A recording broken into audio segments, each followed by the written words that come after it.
AVM online classes में आपका स्वागत व अभिनंदन। हम जो लेसन पढ़ रहे थे पार्ट 3 रेशों से वस्त्र तक, आज का अपने शिक्षण का बिंदु रहेगा रेशों को ऊन में संसाधित करना। रेशों को अब रेशों से ऊन तक, यानी रेशों को ऊन में संसाधित करना। इसके लिए रेशों से ऊन तक, तो इसको चरणबद्ध अध्ययन करेंगे। कौन कौन से चरण से हमको गुजरना पड़ेगा, तब रेशों से हमको ऊन प्राप्त होगी। भेड़ पालन और प्रजनन। भेड़ों का पालन किस लिए किया जाता है और भेड़ों से प्रजनन, ये हमने अगले वाले बिंदु में पढ़ा था। प्रजनन, ऊन प्राप्त करने के लिए भेड़ों को पाला जाता है। भेड़ों को किस लिए पाला जाता है? ऊन प्राप्त करने के लिए भेड़ों को पाला जाता है। उनके बालों को काट कर और फिर उन्हें संसाधित करके ऊन बनाई जाती हैं। आइए हम इस प्रक्रम के बारे में जानकारी प्राप्त करते हैं। इसके बारे में और जानकारी प्राप्त करते हैं। एक तो क्या होती है, भेड़ का पालन ऊन के लिए करते हैं। प्रजनन हमने पहले पढ़ लिया था अगले वाले बिंदु में। भेड़ एक शाकाहारी होती है। भेड़ कैसी होती है? एकदम शाकाहारी होती है। और सर्दियों में भेड़ों को घरों के अंदर रखा जाता है। सर्दी के दिनों में भेड़ को घर के अंदर रखा जाता है। ये मुख्य बिंदु है। यदि आप जम्मू और कश्मीर, हिमाचल प्रदेश, उत्तराखंड, अरुणाचल प्रदेश, सिक्किम के पहाड़ी क्षेत्रों में अथवा हरियाणा, पंजाब, राजस्थान और गुजरात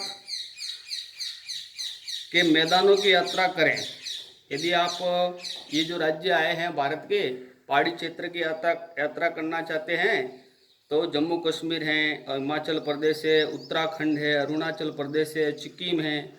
और यदि मैदान की ओर यात्रा करना चाहते हैं तो हरियाणा, पंजाब, राजस्थान और गुजरात के मैदानों की यात्रा करें। तो आप गडरियों को, भेड़ों को, झुंडों को चराने के लिए ले जाते हुए देख सकते हैं।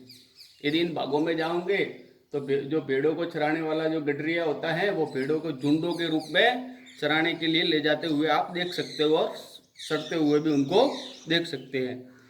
भेड़ शाकाहारी होती है। मैंने पहले बताया था, भेड़ एकदम शाकाहारी होती है और वह घास और पत्तियां पसंद करती है। भेड़ का प्रिय भोजन होता है वो घास व पत्तियां होती है। भेड़ पालक या पालने वाला उन्हें हरे चारे के अतिरिक्त और क्या क्या खिलाता है, जैसे दालें हैं, मक्का हैं, ज्वार हैं, खली हैं। बीज में से तेल निकाल देने के बाद बचा पदार्थ। खली किसको कहेंगे? जो जैसे अपने सरसों होता है, इसको जब पीस लेते हैं उसके अंदर का तेल निकालने के बाद में जो बचता है उसको खली कहते हैं। वो खली भी इनके लिए पौष्टिक के रूप में उपयोगी है। और खनिज भी खिलाते हैं। और उन्हें पत्तियां, अनाज और सूखा चारा खिलाया जाता है। और पत्तियां, अनाज और सूखा चारा भी खिलाया जाता है। हमारे देश के अनेक भागों में भेड़ों को ऊन के लिए पाला जाता है। हमारे देश में मुख्य रूप से भेड़ों को ऊन के रूप से ऊन प्राप्त करने के लिए पाला जाता है। अपने किताब में सारणी 3.1 में भेड़ों की कुछ नस्लों के नाम दिए गए हैं जिन्हें हमारे देश में ऊन उत्पादन के लिए पाला जाता है। सारणी 3.1 में उनसे प्राप्त होने वाली ऊन की गुणवत्ता और गठन को भी दिखाया गया है। तो मैं यहाँ पर आपको कुछ भेड़ की कुछ नस्लों के शरीर पर बालों की घनी परत होती है। कुछ भेड़ की ऐसी नस्लें होती है जिनके ऊपर बालों की बहुत घनी परत होती है, जिससे भी बड़ी मात्रा में अच्छी गुणवत्ता की ऊन प्राप्त होती है। जैसा कि पहले बताया गया है कि इन भेड़ों को वर्णनात्मक प्रजनन द्वारा उत्पन्न किया जाता है। जैसे पहले ही मैंने बताया था, ये प्रजनन वर्णनात्मक तरीका का होता है। जो अच्छी किस्म की ऊन प्राप्त होती है, मुलायम तरीके की होती है, उन भेड़ों को, नस्लों को अलग तरीके से प्रजनन करके उनको अलग रखा जाता है साथ के,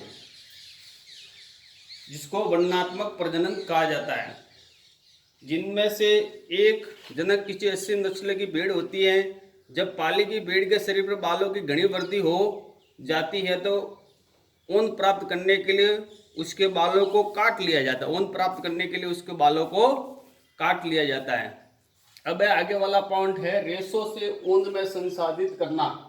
रेशों से ऊन को संसाधित करना, यानी रेशों से ऊन कैसे बनेगी उसके चरणबद्ध अध्ययन है। 6 पॉइंट है, 6 तक। फिर मैंने आपको बताया था कि कुछ नस्लें जो भारत में दी गई हैं तो उनकी गुणवत्ता के बारे में भी अध्ययन हम कर सकते। पहले अपने पॉइंट में आया था, देखो नस्ल का नाम लोही, अच्छी गुणवत्ता की ऊन। लोही नामक जो भेड़ होती है उससे अच्छी गुणवत्ता की ऊन हमको प्राप्त होती है। ये कहाँ पाई जाती है? राजस्थान और पंजाब में, राजस्थान और पंजाब में। फिर है रामपुर बुशायर, रामपुर बुशायर, ये भूरी ऊन देने वाली भेड़ है, नस्ल है। ये उत्तर प्रदेश, हिमाचल प्रदेश में पाई जाती है। नाली या नली, ये गलीचे की ऊन, गलीचा बनाते हैं जो कश्मीर पे बनते हैं अपने, ये जम्मू और कश्मीर। फिर है बाखरवाल, ये ऊनी सालों के लिए, ये ऊनी सालों के लिए इस भेड़ की जो ऊन प्राप्त है ऊन सालें बनाई जाती है जिससे। ये अपने जम्मू और कश्मीर, गुजरात यहाँ पर भी पाई जाती है। अब है रेशों को ऊन से संसाधित करना, ये वाला पॉइंट करेंगे। इसका पहला चरण है भेड़ों के बाल शरीर से उतारना, यह प्रक्रिया ऊन की कटाई कहलाती है। पहला चरण है भेड़ के बाल को शरीर से उतारना, यह प्रक्रिया ऊन की कटाई कहलाती है। ऊन की कटाई पहले चरण में ऊन की कटाई होती है, किससे? भेड़ के शरीर से। तो इसके अंदर क्या होता है?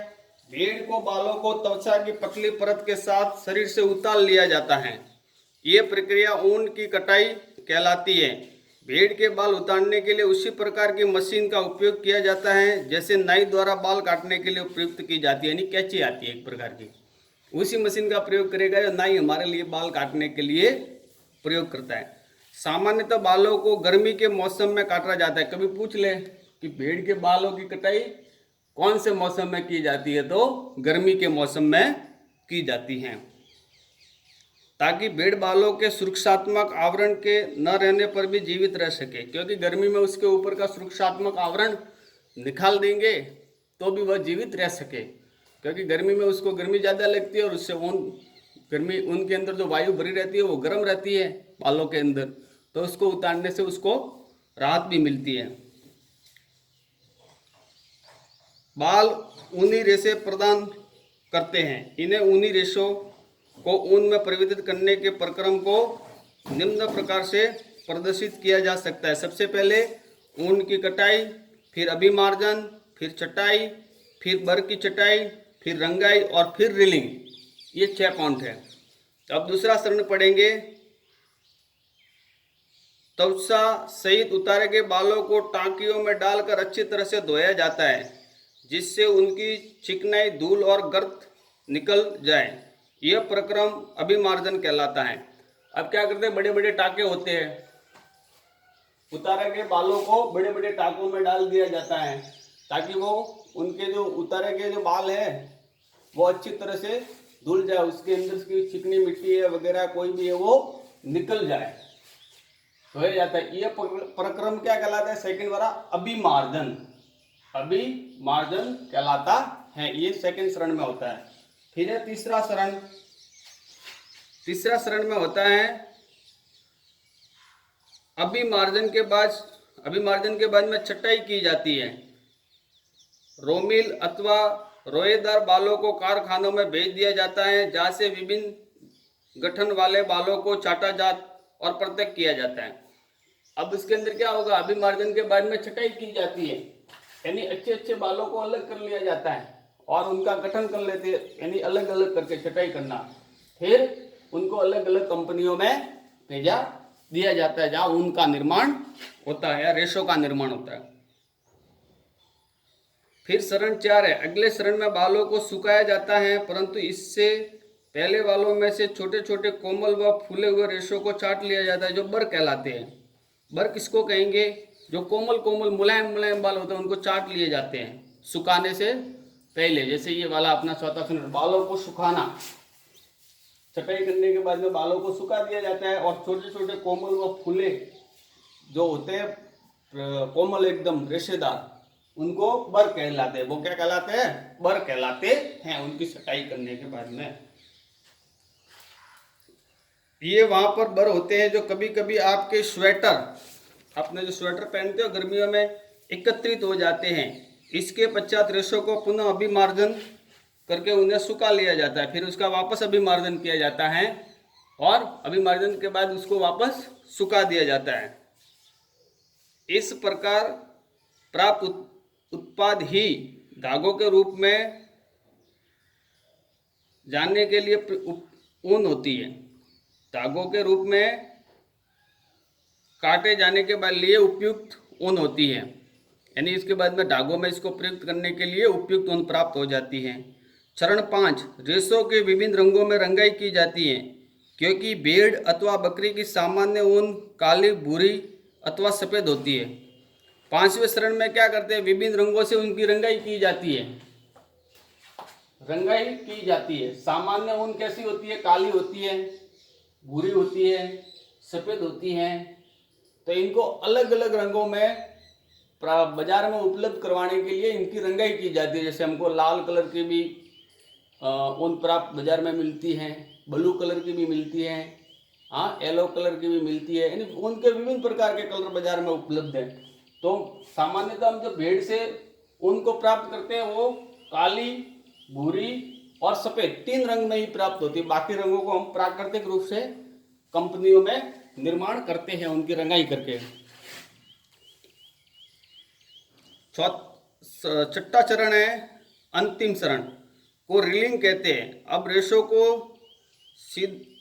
सीधा करके सुलझाया जाता है। अब रेशों को क्या करेंगे? सीधा करेंगे और सुलझाया जाता है, और फिर लपेटकर उनसे धागा बनाया जाता है, और फिर उनको लपेटकर उससे धागा बनाया जाता है। लंबे रेशों को काटकर स्वेटरों की ऊन के रूप में और अपेक्षाकृत छोटे रेशों को काटकर ऊनी वस्त्र बनने में उपयोग किया जाता है। जो बड़े रेशे हैं उनको तो स्वेटर के रूप में बुनने में प्रयुक्त किया जाता है, और छोटे रेशे हैं उनको वस्त्र बुनने में उपयोग किया जाता है। ये रीलिंग कहलाता है, ये वाला अंतिम चरण। इतने 6 चरणों से गुजरने के बाद में हमको ऊन प्राप्त होती है। सामान्य ऊन जो भेड़ से प्राप्त होती है वो 3 रंगों में प्राप्त होती है, ये अपने को ध्यान रखना। कौन कौन से है? काली, भूरी व सफ़ेद। बाकी का हमें प्राकृतिक रूप से देने पड़ेंगे। जैसे बाजार में विभिन्न प्रकार की ऊनें प्राप्त होती है अलग अलग रंग की, तो उनके लिए हमको उनको प्राकृतिक रूप से रंगना पड़ेगा। जैसे ग्रीन है, येलो है, ब्लू है, मैंने बहुत सारे रंग बताए हैं, और इससे भी बहुत सारी मात्रा में रंग बाजार में उपलब्ध है। आज का अपने शिक्षण का बिंदु यही है। अगले वाले बिंदु में हम और अध्ययन करेंगे।